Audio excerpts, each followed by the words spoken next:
What's going on, my rocket powered sound designers? In today's video, we're gonna be doing some Xxxtentacion type distorted sub basses, and this is what they sound like.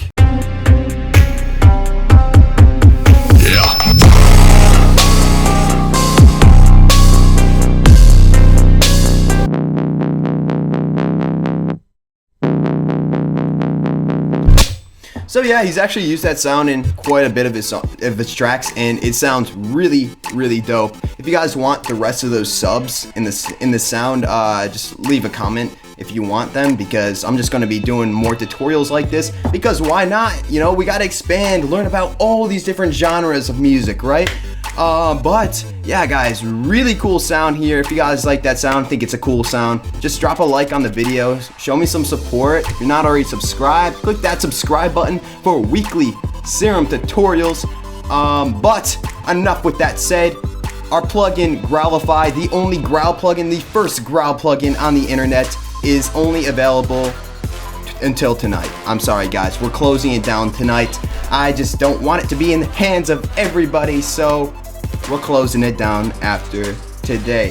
If you guys want to grab it before it's too late, I highly encourage it. Links at the top of the description, and just get Growlify here, click that link, and it's going to take you straight to the download page, so you guys can download that, because it is a limited time thing. Got people like Mount Eden, Crystallize, my boys at Dr. P, you know, all these great artists are eventually using this plugin, and it's really, really awesome.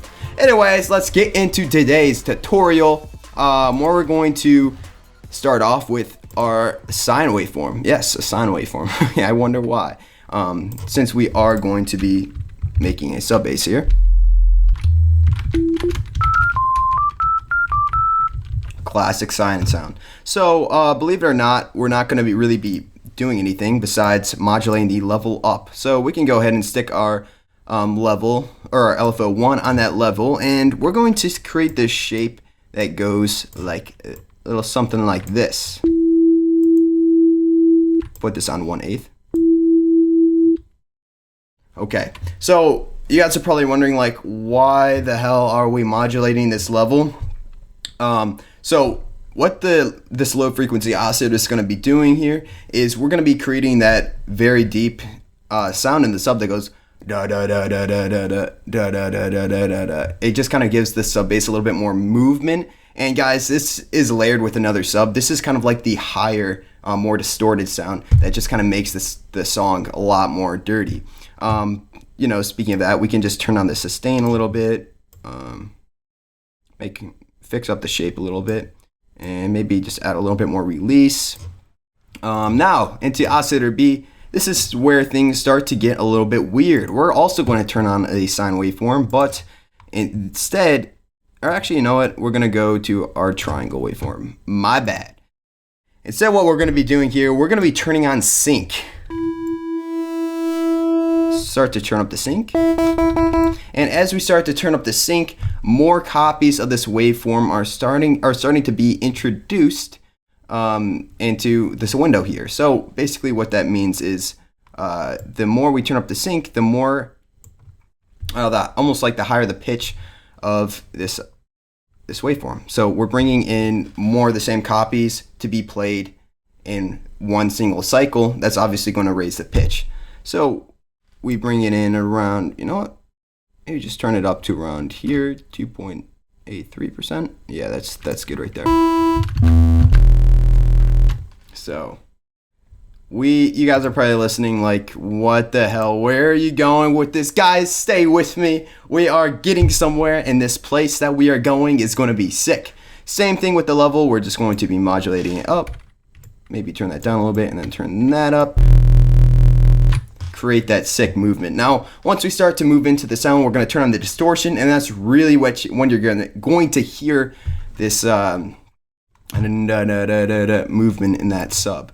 Okay, now we're going to turn on the filter, and we're going to turn it on to oscillator B. The reason we're going to be cutting out the high end in oscillator B here is because as we start to turn up the sync, like I said, it's almost like we're giving the illusion of, you know, pitching it up almost 3 octaves That's where we're at, almost 3 octaves, but we're not quite there. So that differential in the pitch in this sub bass is going to not only create like a chord sound, which makes it sound a lot more full and a lot more thick, but what it's also going to be doing is we need to control that, because it's going to be higher pitched and we want the sub to be, you know, lower pitched generally. So we're just going to turn on this low pass filter right here. Just turn it on. It's already on a low 12, and just only put it on for oscillator B. Turn it down. Now the frequencies are really just centralized to just the low end of the sound here.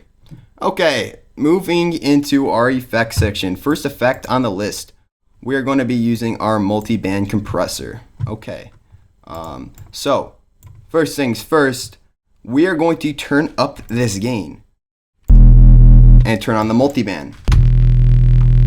The reason for that is we're going to play around with these bands and, you know, hella bands, bro, and kind of figure out what we're going to be doing here. So high band, this is a sub bass. We do not want a lot of the high end, so we're going to drop this all the way down to 0. So the threshold for the high end on the multi-band compressor is 0.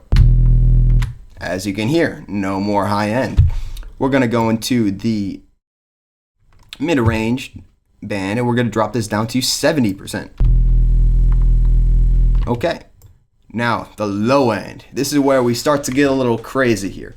We're going to shoot this bitch all the way up to 200%. And boom, very, very heavy on the low end. That's going to give us a lot to work with a distortion, because distortion loves that lower end, those lower end frequencies. So all we're going to be doing here for the diss style, we're going to be turning up this drive all the way, 100%. Very slightly you can hear the movement, which is an issue. We want a lot of movement in this. So we're going to throw on our LFO1 onto this drive and turn it down to about 25%. So we're going from 100% down to 75%. Perfect. Finally, since this isn't our main sub, you know, we're not going to be using this on to carry the entire sub bass. We're also going to just put on a little hyper, just a little bit, and no dimension. That's just to give it a little bit more movement. This is really just here to create the sound a little bit more dirty. Finally, on the EQ, we're going to cut out a lot of the low end, because like I said, we're going to be using this with a sub bass. So, oh, by the way, we're going to switch up the curve to just the curve that cuts everything out.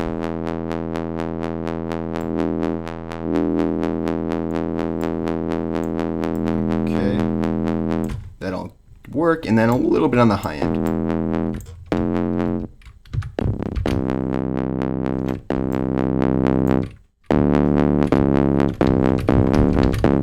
Okay, so let's take a listen to what this sounds like.